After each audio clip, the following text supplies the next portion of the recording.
Okay, here we are back again to the midterm fall 2021 for Itech.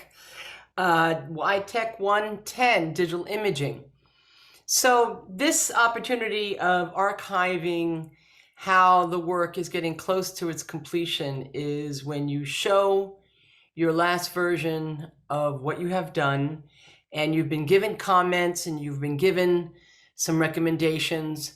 And now what we're doing is just kind of pulling it a little tighter together, such as fine-tuning the edges, fine-tuning the composition, fine-tuning some needs of new pictorial elements, whatever is that the client or the art director is really trying to accomplish. So let's get started. Here we go. So share my screen. And here we are. So this one is for the Alliance for Innovation and Infrastructure.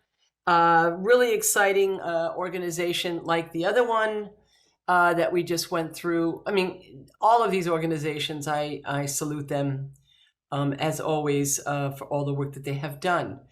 And what's exciting is how each designer like this one has come up with something that to them really makes a statement about what they hope the nonprofit cause and mission will support, and how you want the public to recognize the value of it. So this was clearly another hyperrealism example. And the one thing that's always challenging in posters is getting the font to be working. In an interesting way, as interesting as the pictorial elements. So I think the couple of things, and this is what we love to do when we're learning to improve and know more tools in Photoshop. So I see something right now, so I'm going to take you closer to that. And this is always a challenge when you have something of this nature. And you're trying to be able to clean this up. So there's a couple of ways to be able to do this. So I'm going to just show you one. So I'm finding the I want to find the layer, and then of course I'm going to duplicate it, because just in case I mess it up. No, I don't want to delete it. You have to be careful of that. Duplicate is right next to delete. Why they do that, I have no idea. Anyway, so you want to always, what I do is I highlight it, I lock it, and then I turn it off, knowing that it's the backup. So here we have this, and again, let me go through a little bit to be able to clean this. So this is kind of like the hair blowing in the wind with that white around there. So there's a couple of ways that we can get around this. One thing is, let's see what happens if we put a color overlay with some modes on it. So, because there are many ways to approach this. So let's do this for one right now. So we'll go to layers, layers, layers, layers, layer style. Let's do a color overlay. And of course that's too much. So, and in actuality, the dirt is actually perfect. So let's just do the grass. So luckily I made that duplication, so I'll save the dirt. And I'm just going to come up here and I'm going to get rid of the dirt that's down below here, because I've already backed it up with this one.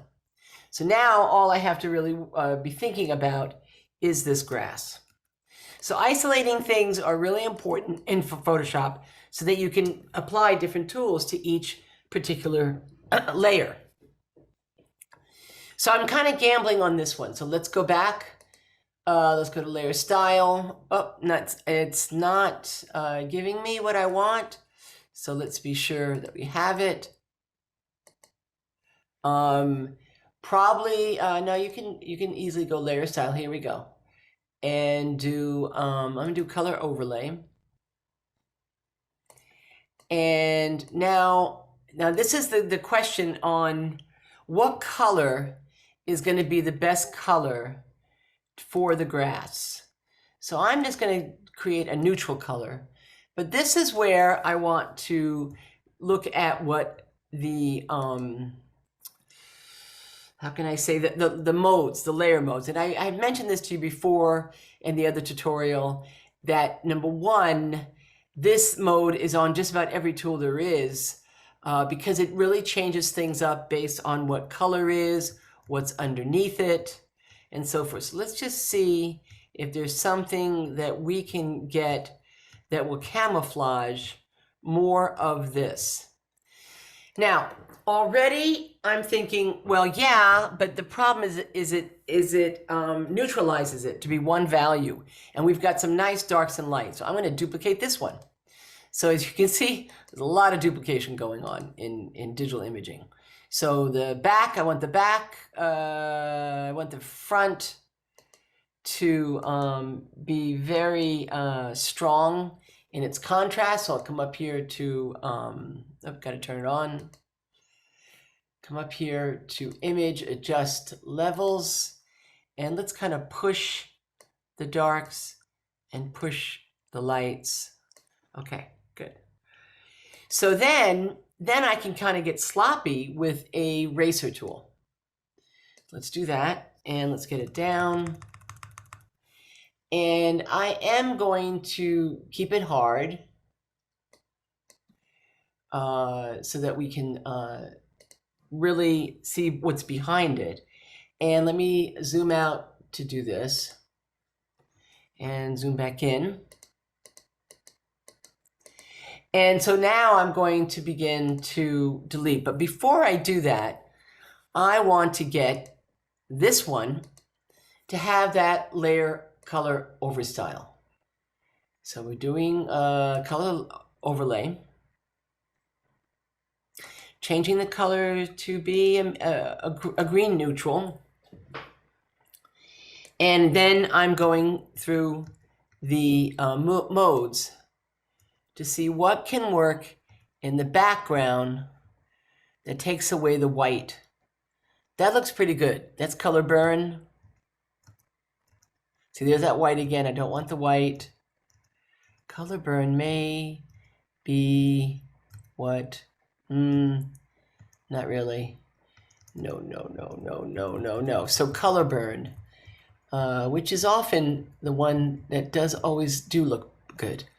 Okay, so now I have that. Now going back up to here, which is where that white is. You see the difference? Big difference, right? So let's just do the one that's quick. Magic eraser. Let's see what that does. Maybe magic, whoop, on the wrong one. Let's go up here. And let's maybe magic eraser. So you see, now we're seeing what's behind it. And it doesn't look so white in that context. So that's important to remember, that what you're trying to do is just get rid of that white. I mean, there's some white because there's clouds behind there, right? I see that. But really, in the long run, and this can kind of get itself taken away. If you're on the web and you've got a picture that can't be zoomed in. But for print, this could never fly because of that, because they really do zoom in. I mean, the print sees every little detail. Even a pixel is off, which is the challenging part about print. So often people who do print only do print, but there is not as much print media out there as digital media. So my philosophy is know both. You never can go wrong with knowing both ways to prepare. Now, I think that's a lot better. So now what we can do is take our good old marching ants and hover over this thumbnail again, and with control key down, click. And now you see that the grass is completely surrounded around sort of that rough grass line as it is. Let me just get rid of that. There we go. Good. So with that in mind, we go to the path tool, which we've done in our other tutorial. Path, path, path. That's usually always under Windows. Where's our path? And here we go. And so path is often with layers along with channels. So let's get those things kind of together as they usually are. So again, path, let's make our path. And we've got to be on the right layer, which doesn't look like I am because it's not giving me an option. And here we go. Oh, there it is. Let's see here.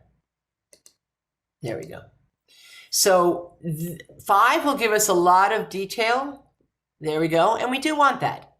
So then what we want is we want to take the brush, get it real small, and get it to be airbrush. It's airbrush right here. And this is just going to travel all the way around and soften the edge. So that's very important, and I'll show you the difference once we have this. So we're back up to the path. Yes, you can save it. And then you come over here, you get your brush loaded, soft edge, real small, so you don't erase the whole thing, because you don't want to erase. So you see right here, you can kind of see how big or small it is. And then you want the brush to be an eraser. So you cannot do this with an eraser. You can only do this with a brush. And then you come over here, and if you roll over this, let me bring it up. If you roll over it, it will say stroke the path with the brush. And that will soften your edges. And that is exactly what we're going to do. And we can actually go to the other layer too. Let's toggle that on and use the same one and also do path and stroke. There we go. So now we have a really nice way so that the, and then of course there's always a touch up to do, trust me, which is you just kind of take your eraser here and just kind of clean things up. And sometimes you don't know which one it is. Like right here, it looks like the sky. So I could go up to my photo retouching one and just touch it up nicely. Whoops. But you have to select the layer. Now this should select the layer. Let's see if it has done that. Yep, there's the clouds. So now I'm going to come up here and I'm just going to kind of click that and make sure it's content aware. And it may not even be on that layer. Let's see. Nope, it's not. So there you have it. That's what happens. It literally, you got to get in there with the magnifying. And then you got to click it right there to know which layer it is. And it is that one. It is the tree that has that. So you really do have to zoom in. I mean, I wear glasses, so I'm really happy that I can zoom in and be able to clean things up. So much better than what we had. And so those are the touch-ups that we're talking about that really make a difference. So let's bring back that ground. And now let's see what we have. So on this, we don't need for our ground to have the grass, as you can see, right? We don't want that white again. So we can just come to ours, unlock it, turn it on, and now we're going to delete the cloud on that. So let's do that. So we come over here and we're just deleting the grass that we don't want on there. So we keep our nice new background and cleaned up background on there. Another thing that you could do on this, now that I'm seeing this, is like on here, when you zoom in, you can see your clouds are really good resolution. You can actually sharpen the picture to be a little bit more in focus. And this is how you do this. You come up here to filter, sharpen. And there is a whole little methodology. So I sort of start with sharpened edges. See, right away you saw what happened. And then I sort of go with, there's no options, which I've always thought to be strange. And then let's do edges. And so then the edges. get really sharpened. So when you're back and looking at this, it just really begins to tighten it up. So looking good.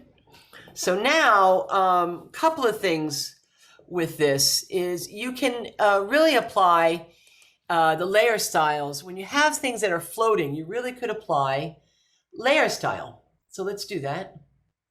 So layer style, drop shadow. And now this is still on from the last one. So let's change that to always black, not gray. Otherwise your shadow will be muddy, I should say. We're going to lower it down. And of course we don't want it to be that big. But you see the difference here. Watch when I turn this on and off. Right up here. Ready? Take a look. Right. Now it feels like it's flatting a little bit right on there. So then what you can do is you can apply it to all of them. Literally all of them. And the way to do that is Alt key down and drop. Just Alt key down, drag and drop, drag and drop. There's some above. Twitter. So this way you don't have to be doing, whoops, did it twice. That's interesting. And here, there we go. And I think I'm missing one. I'm missing this one, I believe. Yeah. And so you see, it's very nice to be able to select your layer and it selects the layer in the window. So now I can bring this down and then bring it onto the math.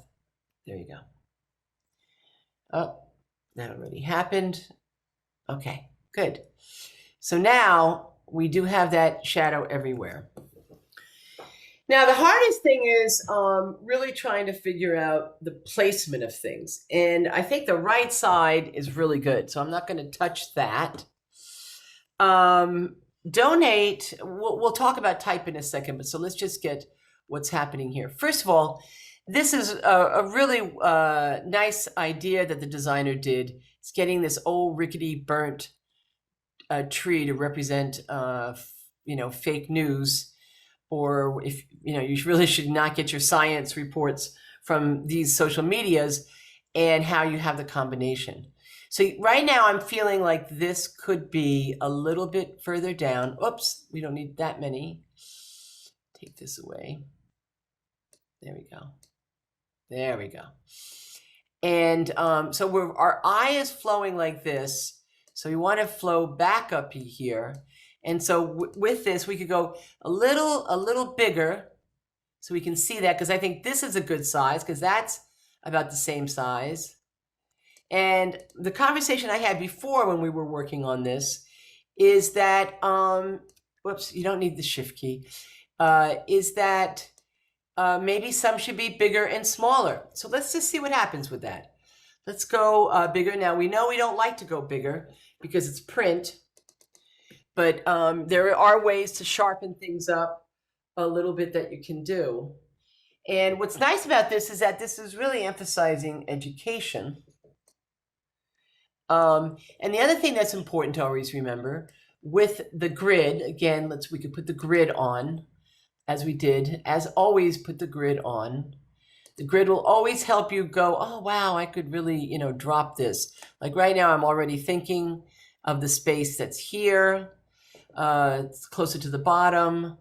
And I want to take my rulers. I want to know what's the distance here and what's the distance there. So these are things that we call formalistically really good design and critical in placement and things like that. But it takes time to learn these things. It takes time to learn tools. It takes time to train your eye. And that's what we're doing here. So being asynchronous, it's difficult to be able to be in a collaborative situation. So this is how we're sharing the opportunity to get together and do a tutorial, because I go over tools that you may not have used. So I'm really okay that this is somewhat dominant. And that's really the only tweak that I can see for this area. And so let's go back and try to get this to be much more crisper and more graphic. So the first thing I'm going to try to do is first of all, duplicate. And you got to be careful with your duplicates because they can get a little unwieldy.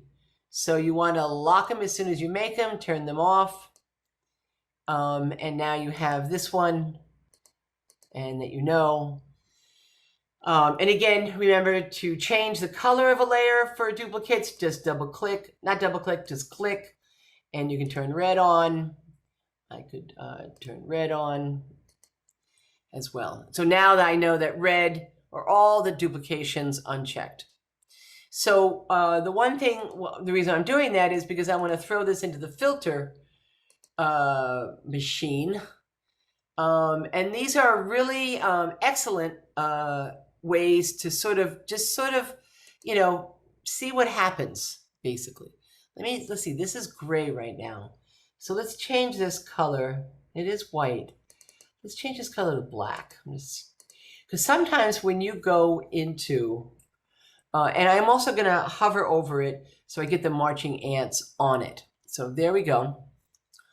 And let's see if the filter is going to take this. Filter gallery. And call this up so we can see this. Move this down, over.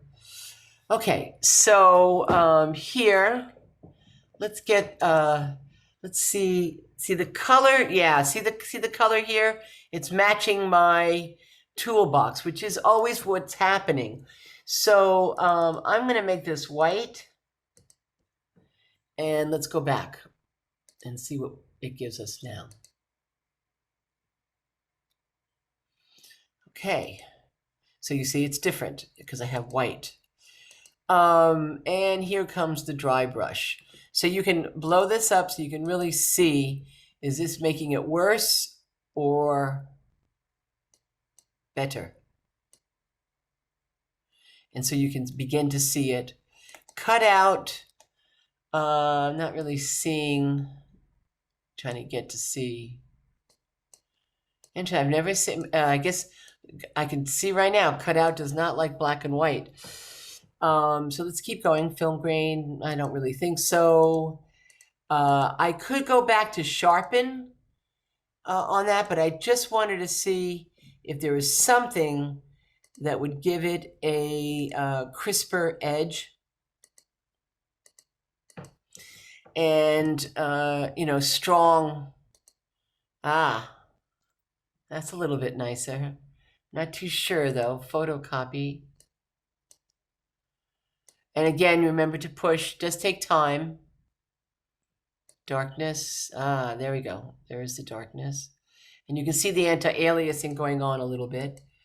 Photocopy. Oh, yeah. So these are all the filters again. So photocopy might be our end result. I'm losing the book though, really bad. Did photocopy kept the book.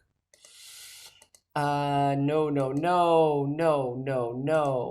So I'm not that happy. So not all adventures or explorations often work. But now because that did not work, let's go a little bit to see. Okay. So to get back to finishing this up, basically what I'm doing in all of these videos is just adding a few of the final touches on tools that you may not know, which is why I'm videotaping this so that you do understand what I'm going through. So what I did to clean up the tree that was here was I applied a path. So there you can see the path, and here is the path tool. And so again, to understand how to use the path, you come over here and let me first pick the layer. And here's my layer down here, and you hover over it and you hit Control, and then you click, and the marching ants attaches itself to the object, which is great because everything about Photoshop is about these ants, getting them where you want them to be. Then what I did was I made a working path right up here under working path. And the lower the number, the more detail. The higher the number, the less detail. So, and then I basically first did a clear. So you can take a brush, and let's bring this up. When you have this highlighted, you can take a brush, and with the brush up here on the left, you can hit a multiply. All the modes are here as well. Or you can hit clear. And clear will erase and smooth out the edges. That's what we like about the path tool, is that it cleans up edges that you have extracted the picture from of the subject matter. And so that's where you get the marching ants to be there, then you make a working path, and then you can stroke it, as you can see here. Roll over, and would hopefully do that. Roll over, here it comes, and it will say stroke path with brush. So I did that to clean it up, and then I changed the brush not to be clear, but to be normal. Or I used one of these modes. In fact, I used multiply. Took a dark brown color and then really cleaned up the edges. Now here I can see, the more you get closer to things, the things that you can see to clean up. So I'm going to take the eraser tool because I can see right here that needs to be cleaned up a little bit. Same thing here. And you don't have to worry about, erasing through this because it's on another layer. And then to deselect, to get rid of the path, you deselect it. Always deselect to undo a selection. And I think that's pretty much all I did here for the designer, as I'm doing it for all of your final drafts, is showing you new tools to put the fine tuning on. Sometimes it has to have some scale of things or change a color, as I did here. I use the same font as this to keep it the same, so we're not jumping to a third font. So that's important. And it was interesting, this font had many different versions. So be careful not to get too many, even though it was the same type, it had different styles that were very different. So that's it for the wrap on this. On to the next one.